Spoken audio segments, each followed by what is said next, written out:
Hoje, quero gravar aqui um vídeo diferente.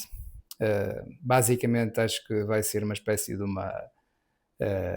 uma revelação prática de como é que funcionam as consultas de psicoterapia somática, sobretudo do tema de desordens amorosas, visto que o tema das desordens amorosas é um tema que ocupa grande parte das causas dos sintomas que eu encontro aqui em consulta.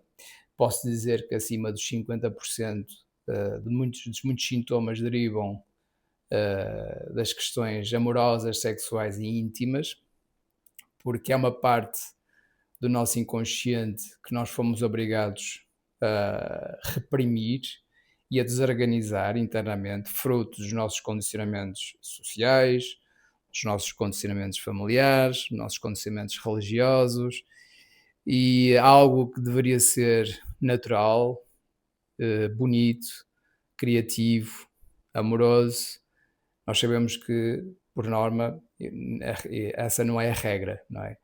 Por norma, acontece, nós encontramos na nossa vida certos conflitos amorosos internos que dão asas a vários tipos de somatizações, dão asas a vários tipos de comportamentos desadequados ou comportamentos indesejáveis, e muitas vezes também pode levar a certos sintomas mais emocionais, psicológicos.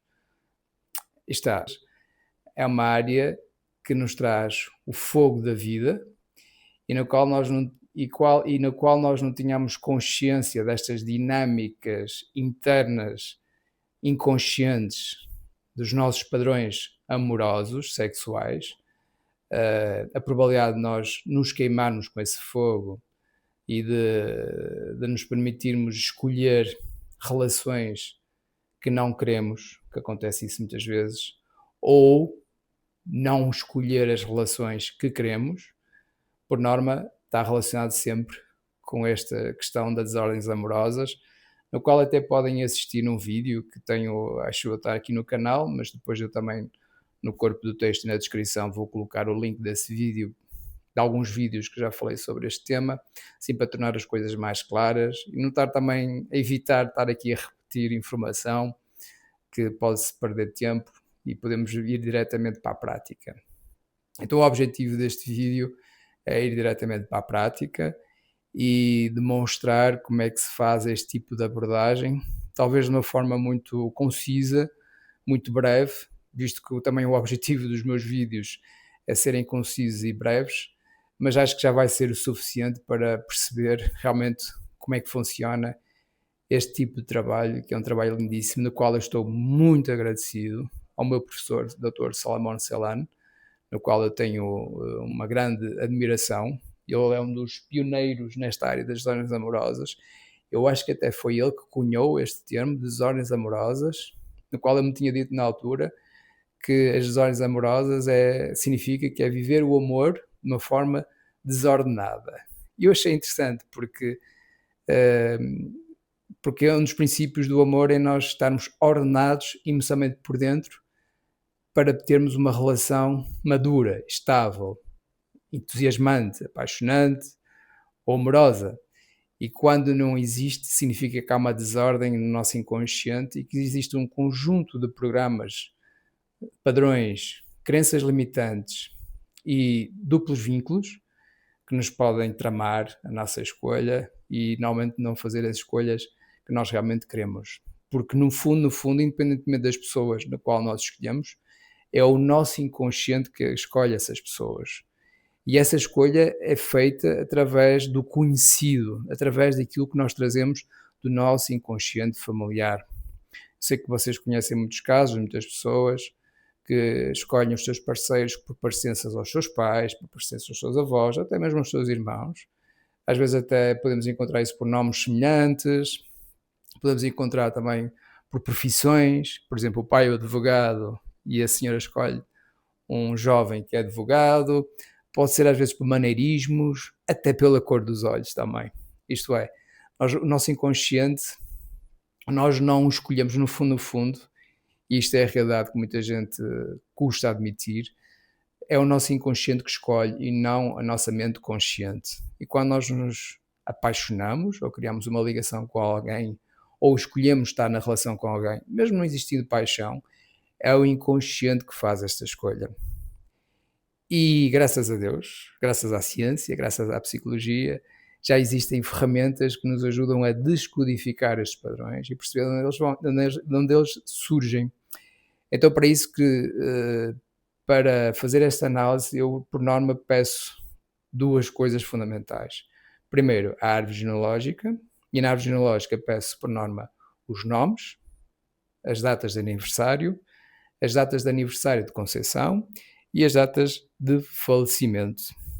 Estes são os três principais dados numéricos, não numerológicos, numéricos, que é diferente da numerologia, porque muita gente pergunta se isto é numerologia.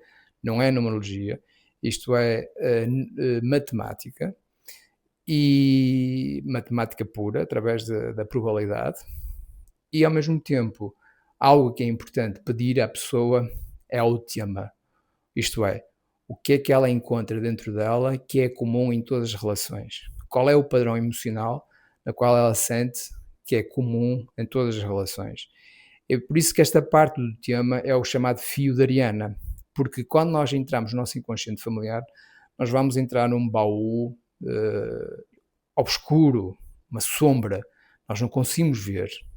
E para nós não nos perdermos na árvore genealógica, porque há muitas informações na nossa árvore genealógica, porque é o nosso baú de tesouros de informação, não faz sentido nós estarmos a vasculhar a árvore sem existir um propósito, porque senão é mera curiosidade desnecessária, não faz sentido nós estarmos a fazer esse trabalho. Daí é importante termos o fio de Ariana, e o fio de Ariana é definir o mais concreto possível o que é que eu sinto, o que é que eu vivo nas relações, estando na perspectiva de primeira pessoa, o que é que eu sinto nas relações. E às vezes a definição do tema acaba por ser, por vezes, às vezes só o motivo de uma consulta. Porquê?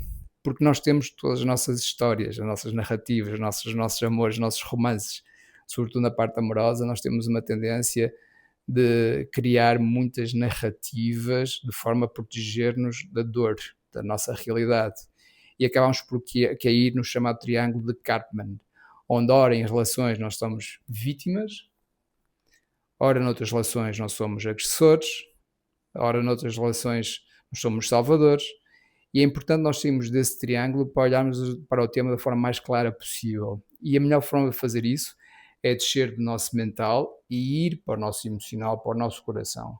Por isso as pessoas mentais têm tendência a terem dificuldade em definir o tema, porque encontram todo tipo de temas nas relações, mas aqui o objetivo, e através da ajuda de alguém competente, é levar a pessoa para o coração e realmente sentir. Que foi o caso desta pessoa, no qual eu pedi então a informação necessária, ela deu-me a árvore genealógica, deu-me as datas também das suas relações mais importantes, daquelas que mais marcaram, e inclusive também deu-me o tema muito preciso, visto que essa pessoa também já tem um trabalho interior já bastante bem feito, foi fácil ela definir o tema. E o tema dela era eu não me sinto vista, sinto-me traída e abandonada nas relações.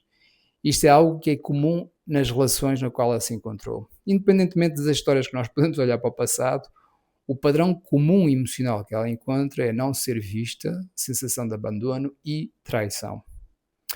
Então, como é que nós fazemos esta busca para perceber a origem deste padrão, ou desta dor, ou deste trauma? E aqui vamos passar aqui a movimento de câmara diferente. Ora bem, então temos aqui a árvore genealógica dessa pessoa, na qual esta pessoa nasceu a dia 1 de novembro. Temos aqui a data de nascimento da mãe, do pai.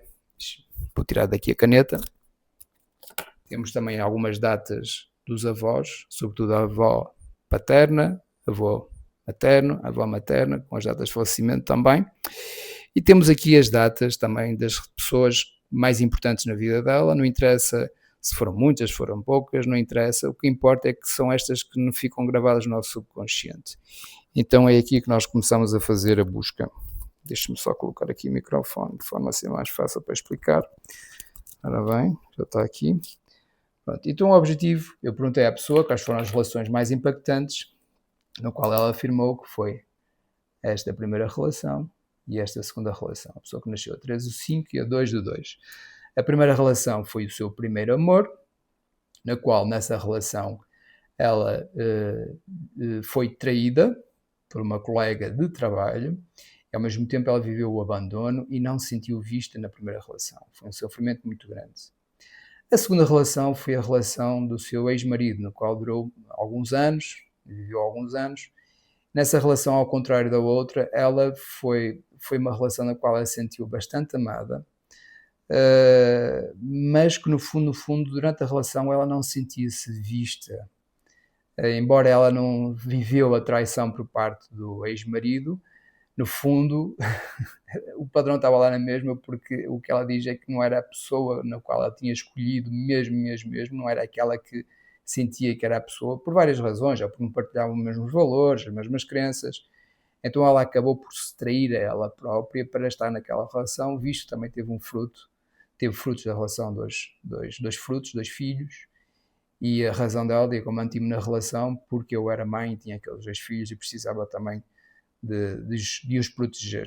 Ou seja, ao fim e ao cabo ela também estava no abandono, não se sentia vista pelo marido, embora o marido estivesse lá presente, e também viveu a traição com ela própria.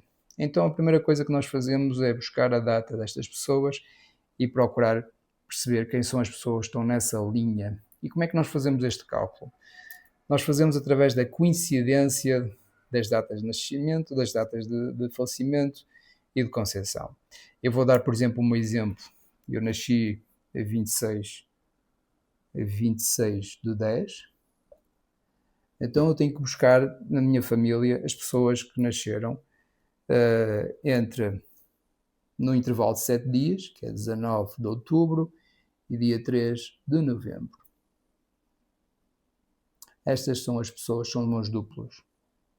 Ou seja, todas estas pessoas na qual o meu inconsciente está vinculado e com uma lealdade. O que é que isto significa? E talvez para explicar melhor este ponto, eu sugiro ver um vídeo que também tenho aqui na página, também vou colocar o link desse vídeo também para ser mais fácil para partilhar. Para não entrar agora neste detalhe, eu vou passar isto à frente e vou simplificar um pouco este método e vamos simplesmente passar para a chamada valsa transgeracional.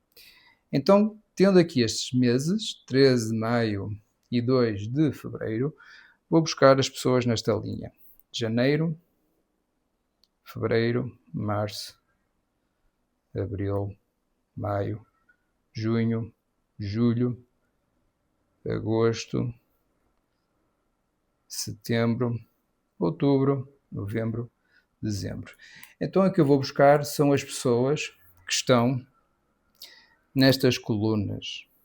Isto é, se eu vou buscar a sua primeira relação, o rapaz que foi o seu primeiro amor, está no mês de maio, então vou buscar as pessoas que estão nestes meses todos. Maio está aqui, vou buscar as pessoas que estão no mês de fevereiro, de maio, de agosto e de novembro, com uma diferença de 7 dias para trás e para a frente. Porque esse é um intervalo probabilístico que nos determina matematicamente esta relação, e vocês vão verem como é que esta ciência é muito exata. Embora de exato às vezes pareça nada, parece um pouco esotérico e um pouco mais metafísico, mas na realidade o nosso inconsciente funciona com padrões numéricos e já está provado na ciência que nós funcionamos assim dessa forma. Então, neste primeiro caso, dia 13 do 5, vamos olhar as datas todas e o que nós podemos constatar é que existe aqui esta coincidência. Está na linha 8. Isto é, uma diferença de, vamos dizer, de 8 dias. E 8 dias, outra vez, é um intervalo aceitável. Então, acá eu pergunto o que é que aconteceu na vida desta pessoa. E esta pessoa, ao perguntar isto à pessoa em questão, ela disse que a avó dela viveu uma relação com o seu marido, no qual o marido tinha uma vida dupla, tinha duas famílias. E só por simples fato de revelar esta informação, nós podemos colocar-nos no coração da mulher na qual viveu uma relação com vida dupla, e claramente há aqui uma tendência, há aqui uma ferida de abandono por parte de não sentir-se escolhida, uma ferida de traição pelo marido escolher outra pessoa, e também uma ferida, e também o facto de não ser vista, porque a mulher quando sente que não é inteira na relação, este é um drama que fica gravado, que passa de geração em geração. Então, o que esta primeira relação estava a reparar aqui esta ferida. Então vamos aqui agora para o ex-marido, 2 do 2. E do 2 do 2, vamos olhar aqui, também coincide com esta mesma data. E aqui, no 2 do 2, o 2 está aqui, nesta coluna. Então, ou seja, também é uma lealdade com esta pessoa. Só que, no entanto, aqui é uma curiosidade, é que também existe uma lealdade com esta pessoa, 1 do 5. Porque nesta linha aqui, deste ex-marido, que é em fevereiro, também está o mês de maio. E está aqui o pai também. Isto é, foi uma relação mais longa, porquê? Porque além dela viver a ferida de abandono, a ferida de traição e não ser vista, ela também, essa pessoa serviu também como uma figura paterna para ela. Protegeu-a, sustentou-a. Foi por isso que foi uma relação na qual ela conseguiu construir uma família de uma forma segura. Foi importante para ela. Então aqui é importante perceber que ambas as relações estavam a respeitar aqui lealdades, quer seja o primeiro amor, quer seja o marido. E vocês podem perceber que realmente aqui é uma coincidência numérica. O que é que isto nos quer dizer? Agora só mesmo para terminar o vídeo. Isto quer dizer que, por mais que nós estejamos conscientes da nossa vida amorosa, existe aqui um padrão que determina. Então o que é que esta pessoa terá que fazer? Ela, para romper este ciclo, este padrão, ela terá que tomar consciência de que na vida dela este padrão é dominante. Ela vai escolher pessoas na qual ela vai sentir-se abandonada, ou ela vai abandonar, ou relações na qual a pessoa vai traí-la, ou ela vai sentir traída, ou ela vai estar numa relação na qual ela não consegue ser ela própria, ou trair-se. Isto vai ser um padrão no qual, no fundo, ela acaba por não sentir ser vista. É um padrão amoroso, é um padrão relacional que vem da terceira geração por parte da avó e que foi transmitida pela mãe e que por sua vez chegou até ela. E a melhor forma de reparar esta história é repetir os dramas, de modo a criar uma atualização do inconsciente. Porque se nós não tomarmos consciência destes padrões, nós acabamos por repetir. Então a melhor forma é começar a ver estes padrões e perceber que eles têm sido dominantes na nossa vida. E ela agora está num período mais solteira, ou seja, ela já tem dificuldade e já não tem tolerância a entrar nas relações, ou seja, não se consegue comprometer porque já estamos em modo defesa. Isto é, o padrão já se está a proteger de se tornar cada vez mais intenso. Então a solução é ela estar solteira ou não estar numa relação, obrigando a estar com ela própria, de modo a conseguir reparar esse drama. Então aí é que é necessário fazer a terapia. E aqui a terapia pode ser feita de 3 formas. Ora através de uma constelação sistémica, ora através de um projeto de sentido gestacional, ora através da imaginação ativa, cujo objetivo sempre será ir ao corpo da dor de uma forma segura. Aqui temos que fazer um trabalho de trauma. Por vezes uma sessão não é o suficiente, porque a pessoa primeiro precisa de criar conexão com ela própria e descer até ao seu corpo e permitir entrar em contacto com esta consciência somática, com esta informação que está alojada no corpo, nas nossas células, no nosso cérebro, na nossa fisiologia, e é importante fazer isso de uma forma bastante segura e bem acompanhada. Daí este processo de psicoterapia somática. E a partir do momento em que a pessoa cria uma aceitação e uma rendição do corpo de dor, ele aí já se pode soltar e automaticamente o padrão vai se soltando e a pessoa vai ganhando mais clareza sobre as suas escolhas amorosas, evitando cair nas mesmas ratoeiras. Eu tive agora problemas técnicos e como queria terminar o vídeo, tive que vir aqui para o meu carro para me ajudar a resolver a situação. Isto só mesmo para concluir um pouco este processo todo, isto é só uma demonstração, isto é uma demonstração muito breve de como é que funciona esta dinâmica da psicoterapia somática com desordens amorosas. Claro que isto é um processo que requer tempo. Isto aqui foi só um exemplo de uma das origens destas desordens amorosas. Estamos a falar aqui uma origem transgeracional por parte da avó e uma origem daquilo que se chama complexo de Electra com o pai, é o tema que é usado pela psicanálise.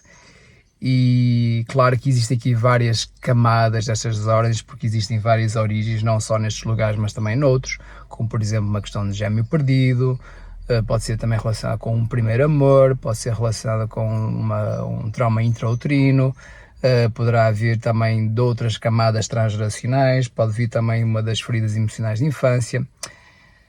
Isto é, claro que nós para isso teria que fazer uma formação completa e este não é o meu objetivo. O meu objetivo mesmo é só mesmo demonstrar como é que funciona este tipo de intervenção e até vos animo a fazer este tipo de trabalho com a vossa árvore genealógica também. E caso também queiram marcar uma consulta e fazer este trabalho de uma forma também mais prática, estejam à vontade de enviar uma mensagem através das minhas redes e tenho os dados todos na descrição. Eu vou colocar também os links que eu referenciei e espero que tenha sido um momento bastante divertido, porque realmente é algo que é mesmo muito bonito este tema. E alguma dúvida, por favor, enviem através das redes ou comentem, e caso se sintam animados também para fazer este processo, basta dizer alguma coisa e eu estarei aqui deste lado. Uma vez mais, obrigado. Peço imensa desculpa agora por estas mudanças todas que eu tive agora no cenário, mas eu queria concluir mesmo este vídeo para não estar agora depois a passar a informação de uma forma diferente. Obrigado por estarem aí e até ao próximo vídeo. Até já.